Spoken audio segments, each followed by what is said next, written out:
ছোট ভাই বাদারদের নিয়ে নাস্তা করলে একটাই বিপদ, খালি চেহারার দিকে চাইতে ভাই। বিলটার সময় আসলে যাই খাওয়ান, যেই খায় খাইতে থাই, বিলটা আইলে খালি একটু আপনি দেখা দিয়েন যেমনি হোক। এই জন্য ছোট ভাই বাদারদের নিয়ে চলে আসছি কোম্পানিগঞ্জ বাংলা রেস্তোরাঁ।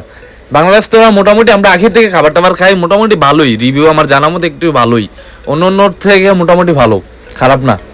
খাবার টাবার মোটামুটি এত আমি কোনো যতবারই খাইছি খাবারের কোনো কন্ডিশন বা ইয়াটা বাজে পাইছি না আমি।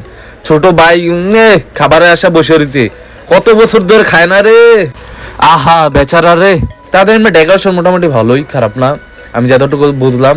দেখতে দেখতে আমাদের কাছে নাস্তা মাস্তা চলে আসছে, কিন্তু সে দুঃখের বিষয় হচ্ছে এটাই, আমরা বড় ভাই থাকি আর ছোট ভাইরা আমরা আগে বিয়ে করে ফেলায়, এটা কষ্টের বিষয়। আমরা আগে ছোটবেলা দেখতাম বড় ভাইরা ফেম করে, আমরা ফেম করতাম, আমরা মনে হচ্ছে বড় ভাই ফেম করলাম, এখন যে ছোট ভাইরা ফেম করে বিয়া করে আমরা চাইয়া দেই, কাহিনিটা ভাই বিচারে পাই না। এটা আপনার সাথে মিললে ভাই কমেন্ট করে জানেন মিলছে কিনা, এটা অনেকের সাথে মিলে। কিভাবে বলবো, এমনি পরোটা চলে আসছে আমাদের, চা লাভারদের জন্য চা চলে আসছে। চার ভাই পরোটা চার্জার ভিজিয়ে মুখটার ভিতর দিলে ভাই কি যে মজা লাগে রে ভাই, এটা আপনি না খেলে বুঝতে পারবেন না।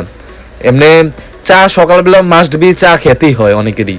এমনি ওই বিল চলে আসছে, ছোট ভাই এইদিকে আমাদেরকে আমার হাতে দিয়েছে বিলটা ধরাইয়া, কবাই নেন 410 টাকা আসছে ভাই। কেমনে কি এই টাকা ইয়া শুরুবারে কয় উসল কর কিনুতাম দিয়া, এই আমরা ইয়াটিয়া দিয়ে গেছে, এটিতে উসল করতে হচ্ছে, চাইল বাজা ইয়া বাজা এটিতে উসল করতে হচ্ছে। বলা ভাই না আর কি করবো, টাকা তো উসল করতে হইব। আমরা দেখতে দেখতে বিল টিল দিয়ে আমরা চলে যাইতেছি। আজকে এই পর্যন্ত, আল্লাহ হাফেজ, ভালো থাকবেন।